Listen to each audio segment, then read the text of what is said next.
saya ingin sampaikan, orang muslim itu tidak boleh melaknat dan tidak boleh mencaci. Ini yang harus kita pegang betul. Muslim sejati tidak boleh melaknat dan tidak boleh mencaci, baik kepada orang musyrik kafir sekalipun, apalagi kepada sesama orang muslim. Jangankan kita, Nabi saja pernah ditegur oleh Allah dalam peristiwa Bir Ma'unah, yang sahabat dibantai itu Bapak Ibu, dan penghafal Quran juga sahabat itu. Allah melaknat orang-orang kafir, tapi ditegur oleh Allah Ta'ala. A'udzubillahi minasyaitonirrajim. Laisa laka minal amri syai'un aw yatuba 'alaihim aw yu'adzibahum fa innahum zalimun. Bukan urusanmu Muhammad, ataukah Allah hendak menerima taubat mereka. Berarti si kafir-kafir ini tadi Pak dapat hidayah. Au yu'adzibahum, ataukah Allah mau mengadab mereka. Fa innahum zalimun, karena mereka memang melampaui batas, itu hak Allah. Jadi jangan kamu yang melaknatnya, bahasanya begitu. Dalam perang Uhud, kan kita kalah Pak dalam perang Uhud. Psikologi orang kalah kan kayak pecundang biasanya kan.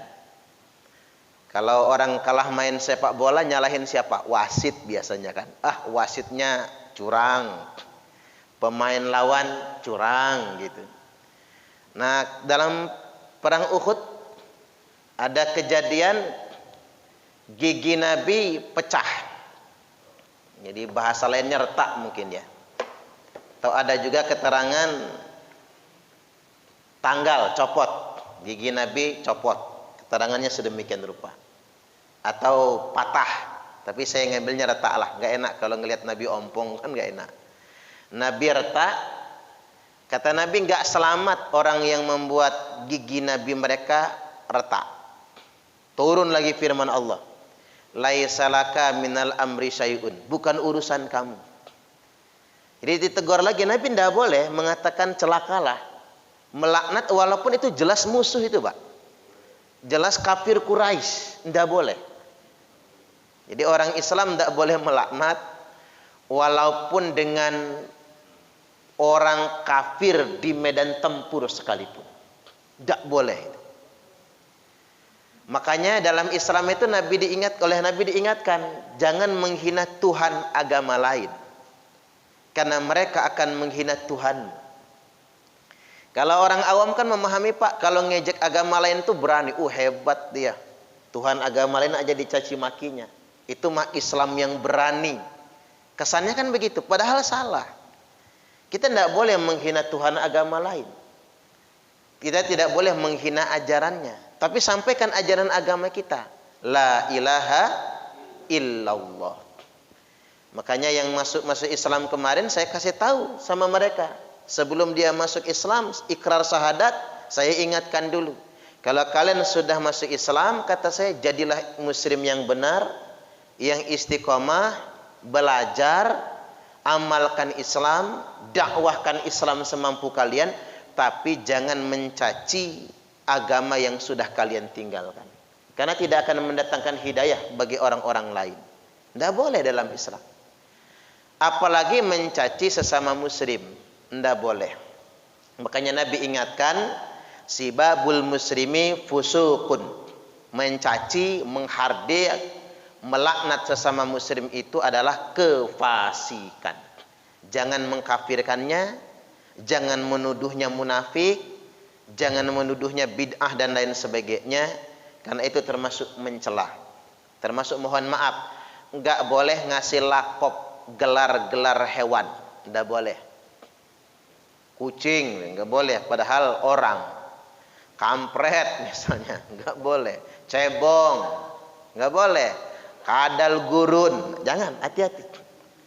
Makanya santri-santri itu saya ingatkan, kalau santri beneran nggak boleh ngomong kadrun, nggak boleh. Ngomong cebong nggak boleh, ngomong kampret nggak boleh. Itu bisa fasik kita. Karena mencaci saudara muslim, nggak boleh. Jadi hati-hati sekali. Ini budaya begitu, tinggalkan. Jadi sekali lagi, orang muslim yang benar tidak keluar dari lisannya mencaci maki. Jangankan kepada saudara muslim, kepada musuh di medan tempur pun tidak boleh. Karena boleh jadi hari ini dia berbuat maksiat, mudah-mudahan suatu hari nanti dia dapat hidayah. Allahumma amin. Hari ini dia masih kafir, boleh jadi esok hari dia sudah menjadi mu'alaf. Maka doakanlah kebaikan-kebaikan. Kita ini boleh marah, tapi kalau bisa Bapak Ibu, marah itu kepada orang yang kita sayangi.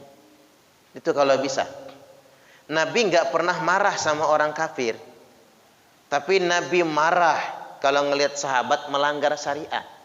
Sahabat berdebat, berantem gara-gara perbedaan pendapat. Nabi merah wajahnya, negor. Marahnya bukan karena benci, marahnya karena sayang. Sama kayak Bapak Ibu anaknya nakal, digebukin kan? Kalau orang tua waras, ngegebukin itu karena sayang, nggak mau anaknya keterusan nakal. Beda kalau orang tuanya psikopat, nggak waras. Lagi marah anaknya diracun misalnya, atau disembelih misalnya, wajar. Gila soalnya. Jadi kita boleh marah, tapi marah karena sayang. Seperti marahnya Rasulullah kepada sahabat yang melanggar. Tetapi marah motivasinya kebencian, itu tidak boleh. Saya sering sampaikan begini, marah boleh, benci jangan. Kesel boleh, benci jangan. Ngambek boleh, benci jangan. Ibu-ibu pernah ngambek? Seringan malahan. Ngapa benci nggak boleh? Karena marah itu letupan emosi. Kesal itu sekedar emosi. Ngambek itu emosi. Sedangkan benci adalah penyakit hati. Paling repot Pak, kalau ketemu orang benci sama kita. Kita baik, dia benci. Kita jelek, tambah benci. Paling repot. Karena penyakit hati yang namanya benci. Maka orang Islam tak boleh membenci. Kita manage hati kita agar yang keluar dari hati kita adalah cinta dan kasih sayang. Allahumma amin. Baik, ini pembuka di awal. Kita masuk sekarang ke ngaji fikih. Sekarang kita sudah di pasal wasyaraitu wujubi sholati salah satu asya. Syarat diwajibkannya sholat itu ada 3 perkara. Jadi kalau 3 ini enggak cukup, enggak apa-apa enggak sholat. Yang pertama al-Islam, harus orang Islam. Yang kedua wal bulugh, baligh, cukup umur. Kemarin sudah sampai sini kita kajiannya ya. Selanjutnya wal aqlu, berakal. Baligh itu Bapak Ibu secepat-cepatnya 9 tahun. Secepat-cepatnya 9 tahun. Jadi kalau anak umur 7 tahun sudah datang bulan, itu bukan baligh, itu penyakit. Jadi 9 tahun, laki maupun perempuan. Nah, selambat-lambatnya 15 tahun. Jadi kalau 15 tahun belum mimpi basah, 15 tahun belum datang bulan, maka dia sudah dianggap haid. Dianggap baligh maksud saya. Selanjutnya kita masuk ke wasolawatul masnunatu khamsun. Salat yang masnunat, salat sunnah itu ada 5. Salat sunnah itu ada 5. Yakni al-aidan, 2 salat hari raya, Idul Fitri, Idul Adha. Kalau di mazhab Syafi'i ini salat sunnah muakkad. Kalau di mazhab yang lain ada yang mengatakan wajib. Kalau kita sunnah muakkad. 2 salat hari raya, Idul Fitri maupun Idul Adha. Selanjutnya wal kusufan, 2 lagi salat kusuf dan khusuf. Gerhana matahari dan gerhana bulan. 2 salat gerhana. Yang kelima, jadi 2 tambah 2, 4 kan? Yang kelima wal istisqa. Salat istisqa. Salat minta hujan. Bersyukur kita ini Pak, tinggal di negeri yang banyak hujannya, karena kita di garis khatulistiwa. Terus musimnya cuma 2 lagi, kemarau sama hujan kan. Enak kita ini. Gimana dengan negeri-negeri yang 4 musim itu? Ada musim gugur, musim semi, musim apa lagi itu ya? Ada hujannya aja, hujan salju misalnya Pak. Waduh, kayak apa itu? Apalagi kayak Norwegia itu kan? Norwegia itu jam kerjanya pendek sekali. Karena ngapa? Dingin Pak. Kadang-kadang terlalu banyak malamnya. Kadang-kadang terlalu panjang siangnya. Di sana itu sekolah cuma 4 jam sehari. Masuk jam 8, pulang jam 12. Nggak belajar cuma dari Senin sampai Jumat. Gaji gurunya 395 juta rupiah sebulan. Beuh. Itu belum guru ngajinya itu. Subhanallah. Guru ngajinya mungkin 1,5 miliar sebulan. Makanya kalau mau tahu bangsa yang paling bahagia ya Norwegia. Nggak ada orang berantem sana, nggak ada Pak. Apalagi orang demo, nggak ada. Indonesia gimana mau bahagia, tiap hari orang berantem. Di TV berantem, berita berantem, sinetron berantem, film berantem, di jalan berantem, di pasar berantem, nggak ada yang akur. Ya gimana kita mau bahagia? Bahagia itu kan kebersamaan. Apa tuh? Mangan rak mangan, sang penting ngumpul. Kan enak begitu, baru bahagia. Kebersamaan tadi sedemikian rupa. Jadi kita bersyukur di satu sisi cuman dikasih 2 musim. Cuman memang negeri 2 musim, dan di bentangan garis khatulistiwa ini penyakit paling banyaknya stroke. Karena darah tingginya gampang kumat. Karena gravitasi buminya yang tinggi sekali. Jadi salat istisqa, salat minta hujan.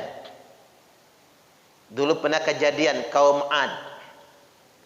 Jadi kaum Ad ini adalah sudah lama enggak turun hujan, maka mereka minta hujan. Ketika minta hujan ada 4 awan, mereka pilih awan yang paling hitam. Kan kalau awannya hitam deras nih hujan Pak. Mereka pilih awan yang paling hitam. Bakal deras nih. Ternyata awan hitam tidak mengandung air, tapi mengandung pasir dan batu kerikil. Habis mereka gara-gara ingkar kepada Allah. Dan alhamdulillahnya bencana kayak gitu tidak akan menimpa umat Muhammad. Mudah-mudahan kita tidak akan pernah mengalaminya. Allahumma amin. Baik, yang selanjutnya wa sunanut tabi'atu lil faraidi sab'ata asyara raq'atan. Nah, salat sunnah at-tabi'at yang mengikuti lil faraidi, salat fardu. Jadi salat sunnah yang ngikut. Bahasa Jawanya apa? Ngintil ya Pak. Ngintil bahasa Jawa bukan ya? Ngintil, katut ya Pak. Adanya sebab ada salat fardu gitu. Adanya sebab ada salat fardu. Jadi nggak boleh kalau nggak ada salat fardunya, nggak boleh ada salat itu. Maksud saya begini, jenengan salat qobliyah zuhur, tapi nggak salat zuhur, ya nggak boleh. Karena adanya dia ngintil, ngikut salat fardu. Il faraidi sab'ata asyara raka'atan. Adanya 17 rakaat. Jadi dibuat samalah dalam kitab ini. Jadi kalau salat fardu itu 17 rakaat, salat sunnah juga 17 rakaat. Salat sunnah yang ngintil ke salat fardu. Walaupun akan berbeda kalau kita membaca versi buku yang lain misalnya. Ada yang sholat sunnah muakkad, ada yang ghairu muakkad misalnya. Ini di sini khusus 17 rakaat, tapi dalam kategori muakkad ini yang sangat ditekankan. Berarti masih mungkin masih ada salat-salat yang lain selain ini yang ngintil salat fardu juga. Apa saja itu? Yang pertama, rakaatal fajri. 2 rakaat fajar. 2 rakaat fajar ini salat sunnah fajar atau salat sunnah qobliyah subuh. Ada ulama yang menyamakannya, ya sunnah fajar sama qobliyah itu sama. Ada yang membedakannya, berarti kalau membedakan harus dipisah waktunya. Salat sunnah fajar itu sebelum fajar shadiq, setelah fajar kadhib. Jadi sekira waktu imsak 10 menit sebelum adzan subuh durasinya. Fajar shadiq kan adzan subuh. Cuman yang disebutkan dalam kitab ini rakaatal fajri itu 2 rakaat berarti qobliyah subuh. Karena bahasanya ngintil salat subuh. Berarti salat qobliyah subuh 2 rakaat. Kemudian yang berikutnya wa arbaun qabla dhuhri wa rak'atani ba'dahu. 4 rakaat sebelum zuhur. 4 rakaat sebelum zuhur dan 2 rakaat setelahnya. Jadi kalimatnya begini. Dalam kitab Sahih Bukhari dari Aisyah Ummul Mukminin radhiyallahu anha, dia berkata, "Anan Nabiyya sallallahu alaihi wasallam kana la yada'u arba'an qabla dhuhri." Bahwasanya Nabi sallallahu alaihi wasallam beliau tidak pernah meninggalkan salat 4 rakaat sebelum zuhur. Di zuhur itu kalau Nabi mengerjakan 4 rakaat sebelum zuhur. Biasa dikerjakan Nabi 2-2 tapi. 2 rakaat salam, 2 rakaat salam.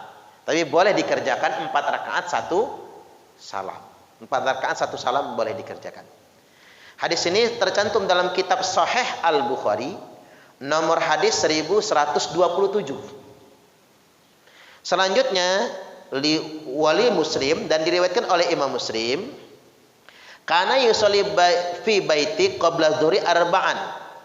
Kata Aisyah, Nabi itu salat di rumahnya qabla dhuhri sebelum zuhur, qabliyah zuhur berarti arba'an, sebanyak 4 rakaat. Kata Aisyah. Kan hadis yang dari tadi Aisyah juga, ini Aisyah. Jadi kalau keterangannya dari Aisyah udah jelas di rumah itu Bapak Ibu. Karena Aisyah kan sholatnya di rumahnya. Jadi ngelihat Nabi sholatnya 4 rakaat di rumah. Kan Nabi kalau sholat sunnah banyaknya di rumah, qobliyah maupun ba'diyah. Cuman kita kalau di rumah ya ketinggalan qomat lah kalau sekarang mah. Bapak Ibu sholat 4 rakaat zuhur di rumah, qobliyah ya. Baru ke masjid ya ketinggalan. Makanya kita milih di masjid mengerjakannya. Karena kita mah pelit. Adzan qomat pendek banget. Sebenarnya Al-Furqan ini sudah termasuk paling lama lah Pak jaraknya. Sampai 7 menit, 8 menit kan? Apa 10 menit jarak adzan ke qomat itu. Masjid yang lain itu cuma 5 menit. Paling lama itu. Ada yang 3 menit gitu. Kalau di zaman Nabi kan enggak ditunggu lama. Ya enggak qomat kalau Nabi belum masuk masjid. Jadi kalau di zaman Nabi jangan sekali-kali qomat Nabi belum masuk masjid, enggak ada yang sholat. Orang nungguin Nabi soalnya. Nabi masuk masjid baru qomat ditegakkan sholat. Berarti Nabi sholat qobliyahnya itu dikerjakan di rumah. Nah kata Aisyah, beliau sholat fi baiti, di rumahku, qabla dhuhri arba'an, sebelum zuhur itu 4 rakaat, tsumma yakhruju. Kemudian beliau sholat, fa yusolli bin nas, kemudian sholat bersama orang-orang, tsumma yadkhulu fa yusolli rak'atain. Kemudian beliau masuk ke rumah lagi, maksudnya sholat lagi 2 rakaat. Beliau keluar dari rumah, sholat bersama orang-orang, masuk rumah lagi, beliau sholat 2 rakaat. Berarti 4 rakaat dan 2 rakaat. Keterangan di sini. Tapi di keterangan yang lain boleh zuhur juga 4 rakaat ba'diyahnya. Sholat zuhur itu 2 ba'diyahnya 4 rakaat juga. Jadi 4 qobliyah, 4 fardunya, 4 ba'diyahnya. Berarti jumlahnya 12 rakaat. Wah, keren juga. Terutama yang sudah lansia lah. Kan dosa masih muda banyak kan gitu. Banyakin sholat tuh, banyakin sholat. Terutama buat nambel kalau dulu pernah bolong-bolong sholatnya. Selanjutnya wa arba'un qoblal asri, 4 rakaat sebelum asar. Jadi sebelum asar tuh bagusnya 4 rakaat juga, Pak. Walaupun boleh 2 rakaat, qobliyah zuhur 2 rakaat boleh, ba'diyah zuhur 2 rakaat boleh. Jadi 4 rakaat bagus ya. 4 rakaat sebelum asar. Sebagaimana keterangan disebutkan bahwasanya rahimahullahu ra'an shalat qablal asri arba'an. Allah selalu merahmati seseorang yang salat qabliyah asar 4 rakaat. Allah selalu merahmati seseorang yang salat qabliyah asar 4 rakaat. Hadis ini hasan sahih derajatnya, tercantum dalam kitab Sunan Tirmidzi nomor hadis 430. Kemudian dikatakan bahwasanya Nabi mengerjakannya rakaatain, 2 rakaat, 2 rakaat. Keterangannya di Sunan Tirmizi 429. Selanjutnya di sini ada keterangan tambahan yang perlu saya sampaikan. Man shalla arba'a rakaatin qabla zuhri. Barang siapa yang salat 4 rakaat sebelum zuhur. Qabliyah tadi ya, yang zuhur saya balik ke zuhur. Hadisnya saya lupa bacakan tadi. Barang siapa yang salat 4 rakaat sebelum zuhur, wa arba'an ba'daha, dan 4 rakaat setelah zuhur. Ya, yang ini versi 4 sebelum, 4 setelahnya. Haramahullahu 'alan nar, maka Allah haramkan dia dari api neraka. Bapak-bapak mulai hari ini kalau menjajal, jangan jajal, keterusan kalau bisa. 4 rakaat sebelum zuhur, 4 rakaat salat zuhur, 4 rakaat setelah zuhur. Maka Allah haramkan dari api neraka. Nah, kalau di akhirat nanti bapak mau dimasukkan Allah ke neraka, bapak-bapak protes lah. Ya Allah, berarti Parman bohong tuh. Emang Parman ngomong apa? Dia membaca kitab, bacakan hadis Nabi, kalau sholat ba'diyah 4 rakaat, qabliyah 4 rakaat, ba'diyah 4 rakaat, Allah haramkan masuk neraka. Apa kata Allah? Benar Parman gak bohong. Udah Pak Prapto masuklah ke dalam surga. Ini jadikan garansi Pak. Ini gunanya pengajian. Tapi beda kalau bapak-bapak begitu protes. Kamu tahu dari mana? Ya taunya dari Google. Nggak jadi kata Allah. Belajar di Google nggak masuk. Makanya kita tuh walaupun kita cuma segini Pak, 3. Cuma seginilah katakanlah ya. Sekian ratus orang ini. Kali anu malaikat yang datang gitu. Walaupun kita segini, inilah ngaji sebenarnya. Karena yang kita dapatkan di sini garansi di hadapan Allah. Jadi jaminan ini di hadapan Allah nantinya. Beda kalau ngajinya di YouTube gitu, nggak bersanad. YouTube itu cuma pelengkap, pengayaan saja. Banyak orang keminter zaman sekarang kan karena ngajinya versi YouTube. Ngaji juga nggak jelas siapa gurunya, mana kitabnya. Itu yang jadi persoalan. Akhirnya nggak bisa dipertanggungjawabkan. Pokoknya pegang aja ini, saya ulangi sekali lagi. Man shalla arba'a raka'atin qabla zuhri. Barang siapa yang salat 4 rakaat sebelum zuhur. Kemudian wa arba'an ba'daha, 4 rakaat setelah zuhur, haramahullahu 'alan nar, maka Allah haramkan dia dari api neraka. Cobain ibu-ibu diistiqomahkan. Allahumma amin. Kita bebas dari neraka. Hadis ini hadis sahih. Disahihkan oleh Imam Tirmidzi dalam kitab Sunannya nomor hadis 427 dan 428. Orang Islam itu daripada ngebahas yang galak-galak itu ya, berantem aja urusan politik, mending bahas kayak gini, jelas ini. Surganya jelas gitu. Jadi nggak pening gitu. Yang dagang anteng, yang pegawai ya pegawai, yang petani ya petani. Wahyahi zuhur pulang.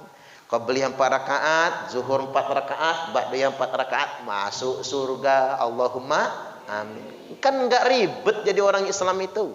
Ngapa sih mesti tawur, ancam-ancaman, ya, maki-makian gitu. Aneh. Beda pilih presiden kok musuhan. Kan lucu ya Pak ya. Kadang-kadang kita ini sholatnya sama di masjid yang sama, cuman beda madhab. Yang satu isbal, satu cingkrang misalnya kan.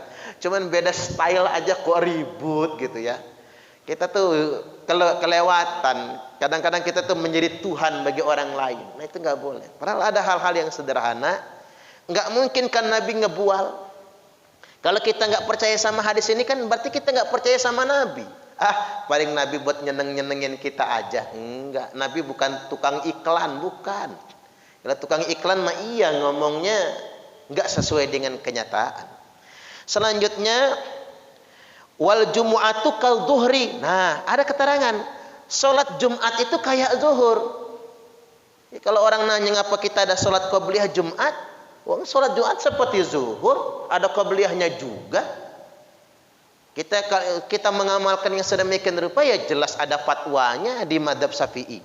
Sebagaimana yang disebutkan dalam kitab Sahih Muslim dari Abu Hurairah radhiyallahu an, dia berkata, qala Rasulullah sallallahu alaihi wasallam, telah bersabda Rasulullah sallallahu alaihi wasallam, idza shalla ahadukumul jumu'ata falyusalli ba'daha arba'an.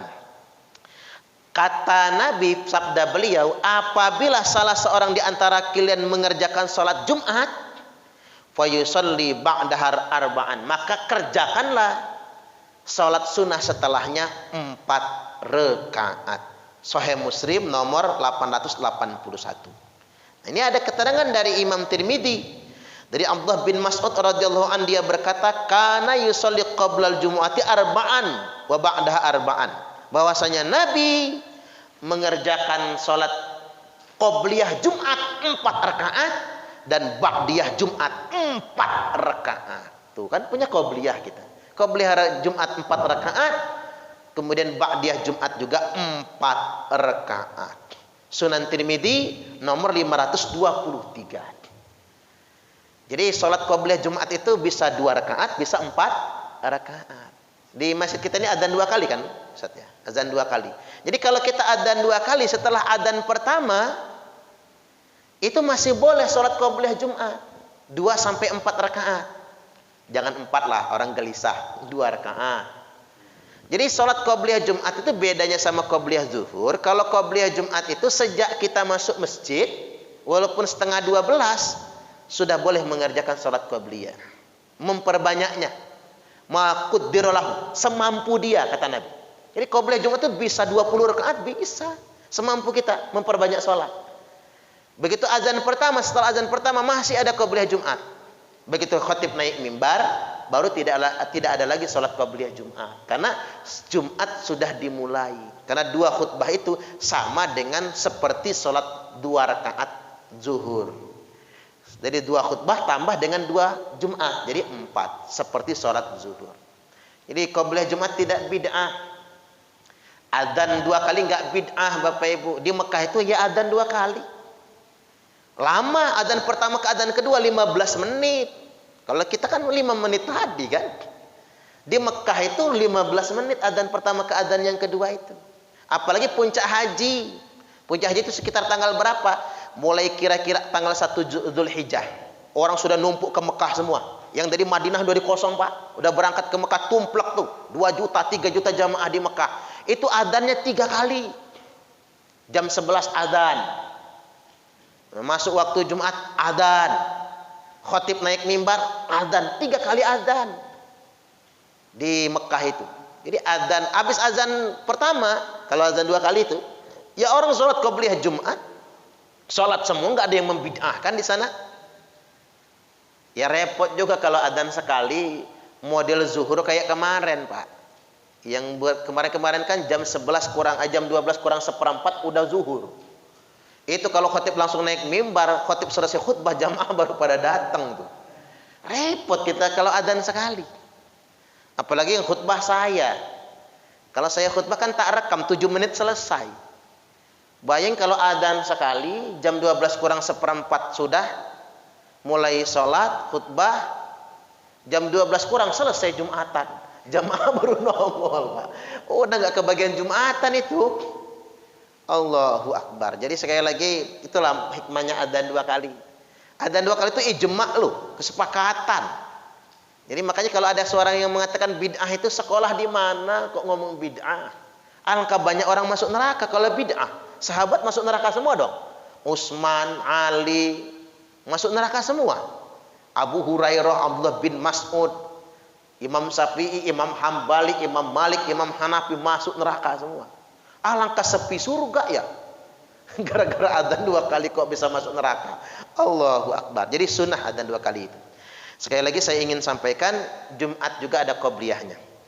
Kembali ke asar tadi, Allah selalu merahmati orang yang sholat asarnya 4 rakaat dan dikerjakan 2-2. Selanjutnya warakatani ba'dal maghrib. 2 rakaat setelah maghrib. Jadi kalau ba'diyah asar nggak ada sholatnya ya Pak. Ba'diyah subuh nggak ada, ba'diyah asar nggak ada. Nah 2 rakaat setelah maghrib juga sunnah. Tapi setelah maghrib ini boleh, sebelum maghrib boleh sholat sunnah juga. Karena tapi ghairu muakkad, tidak begitu ditekankan. Jadi ada sabdanya begini, sallu qablal maghrib, sallu qablal maghrib, sallu qablal maghrib liman syaa. Salatlah qabliyah maghrib, kalau vitalitah dikatakan 3 kali oleh Nabi. Liman syaa, tapi bagi yang mau. Yang enggak mau ya enggak apa-apa. Yang mau saja. Yang mau kerjakan yang enggak juga enggak apa-apa. Nah, ba'diyah maghribnya muakkad. Sebagaimana yang disebutkan dari Abdullah bin Umar radhiyallahu anhuma, dia berkata, hafiztu minan nabi sallallahu alaihi wasallam asra raka'atin. Aku menjaga, memelihara dari Rasulullah SAW 10 rakaat sholat. 10 rakaat sholat. Sholat sunnah maksudnya. Raka'ataini qabla zuhri, 2 rakaat sebelum zuhur. Ini kan yang versi 2 rakaat. Abdullah bin Umar. Wa raka'ataini ba'daha, 2 rakaat lagi setelah zuhur.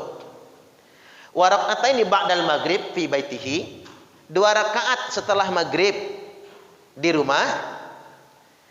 Wa raka'ataini ba'dal isya fi baitihi, dan 2 rakaat setelah isya di rumah. Jadi Nabi sering mengerjakan di rumah, makanya kalimatnya fi baitihi. Wa raka'ataini qabla sholati subhi, dan 2 rakaat sebelum sholat subuh. 2 sebelum zuhur, 2 setelah zuhur, 4. 2 sebelum asar tadi enggak ada. Asar enggak disebut ya. 2 sebelum maghrib, 11 setelah maghrib, 6. 2 rakaat setelah isya, 8. 2 rakaat sebelum subuh, 10. Tapi nggak nyebut asar. Lo kok nggak nyebut asar ya? Sahabat kan macam-macam Pak, beda-beda. Jadi makanya memutuskan hukum nggak boleh dengan 1 hadis, tapi harus mengkompromikan banyak hadis. Daripada kita nyimpulkan hukum sendiri, mending kita ngambil kesimpulan ulama, namanya istimbat. Jadi begitu. Hadis ini Sahih Bukhari 1126. Sahih Muslim 729, sahih muttafaqun alaih. Selanjutnya wa thalatun ba'dal isya'i yutiru biwahidatin minhunna. Nah, ini dan mengerjakan 3 rakaat setelah isya.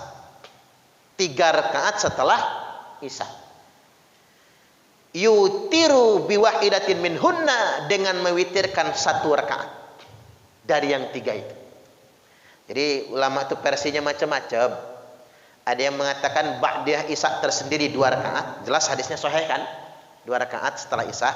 Ada yang menggabung 2 rakaat setelah isya itu dengan witir. Menggabung 2 rakaat setelah isya itu dengan witir. Jadi kalau kita sholat ba'diyah isya nih Bapak Ibu, langsung kerjakan witir boleh, tapi 1 rakaat aja nggak apa-apa. Tapi kalau sengaja sholat witir doang, tok, witir tok. Witirnya mungkin sebelum tidur. Witirnya sebelum tidur. Habis isya pulang ke rumah nonton TV. Habis nonton Kian Santang. Suka nggak sih Kian Santang?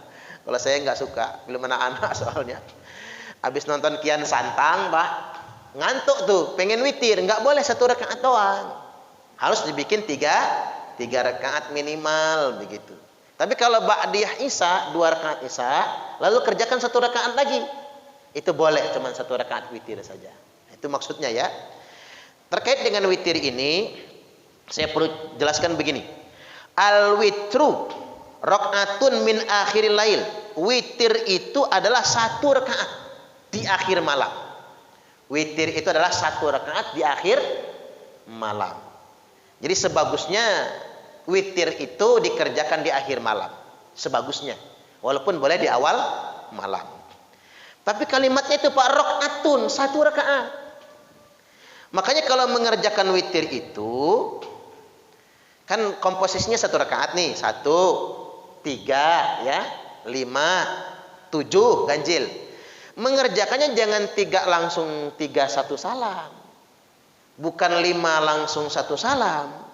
Tetapi digenapkan dulu 2 baru diganjilkan 1 rakaat yang terakhir. Nah, ini ilmu nih bagi kita. Ya, termasuk saya lah dulu kalau memahaminya 3 rakaatnya langsung 1 salam lah. Logika orang kan begitu, namanya witir. 3 rakaat langsung 1 salam. Tapi ulama 4 madhab sepakat. Madhab Hanafi, Maliki, Asy-Syafi'i, Hambali. Namanya witir itu mau dia 3 kek, 5 kek, 7 kek, disunahkan genapkan dulu rakaatnya 2. Baru diganjilkan dengan 1 rakaat yang terakhir. Jadi keterangannya begini. Dari Aisyah Ummul Mukminin radhiyallahu anha, dia berkata bahwasanya kana Rasulullah sallallahu alaihi wasallam yusalli ma baina ayyabruha min salatil isya'i ilal fajri. Bahwasanya Nabi salat antara salat isya dan salat subuh, berarti salat malam ya. Salat malam itu ihda asrata rakaatan, 11 rakaat. Ihda asrata rakaatan, 11 rakaat. Yusallimu baina kulli rakaatain, Nabi selalu salam setiap 2 rakaat. Yusallimu baina kulli rakaatain, selalu salam setiap 2 rakaat. Jadi aneh aja kalau ada orang salat 4 rakaat 1 salam, aneh. Walaupun masih sah Bapak Ibu. Setiap 2 rakaat Nabi salam, wa yutiru biwahidatin. Nabi mengganjilkannya kata Aisyah dengan 1 rakaat. Maka saran saja Pak, nanti kalau Ramadan witirnya ya 1 dipisah aja sama yang 2 gitu. Ini kan dalil tuh, ini fatwa kan? 1 dipisah saja. Hadis ini tercantum dalam kitab Sahih Al-Bukhari nomor 1071, Sahih Muslim 736, Sahih muttafaqun alaih. Jadi fatwanya jelas dari 4 madhab sedemikian rupa. Baik, selanjutnya diriwayatkan oleh Imam Abu Daud bahwasanya Abu Ayyub Al-Ansari radhiyallahu an berkata, Rasulullah sallallahu alaihi wasallam telah bersabda, al-witru haqqun. Witir itu hak. Untung kalimatnya bukan hakun wajibun ya, bukan wajib gitu. Hak. Berarti witir itu kalau bisa jangan ditinggal. Tiap malam kerjakan salat witir. Faman ahabba ayutira bi khamsin falyaf'al. Barang siapa yang kepengen mengerjakan witir itu 5 rakaat, kerjakan 5 rakaat. Wa man ahabba ayutira bi thalathin falyaf'al. Barang siapa yang pengen mengerjakan 3 rakaat, kerjakan 3 rakaat. Wa man ahabba ayutira bi wahidatin falyaf'al. Dan barang siapa yang pengen mengerjakan 1 rakaat, maka kerjakan 1 rakaat. Tapi kalau 1 rakaat harus punya kawan dia. Salat yang 2 rakaat. Baik. Sekarang kita buka tanya jawab. Jadi kalau versi kitab ini 2 rakaat sebelum subuh, 4 rakaat sebelum zuhur, 2 rakaat setelah zuhur, 4 rakaat sebelum asar, 2 rakaat setelah maghrib, 3 rakaat setelah isya, ditambahkan witir yang maka jadi 3, maka jumlahnya 17 rakaat. Kalau Bapak Ibu kerjakan itu, mudah-mudahan amal sholatnya dianggap cukup oleh Allah Ta'ala. Jadi kita selamat dunia sampai akhirat nantinya. Allahumma amin. Sampai di sini kita buka tanya jawab. Saya persilahkan.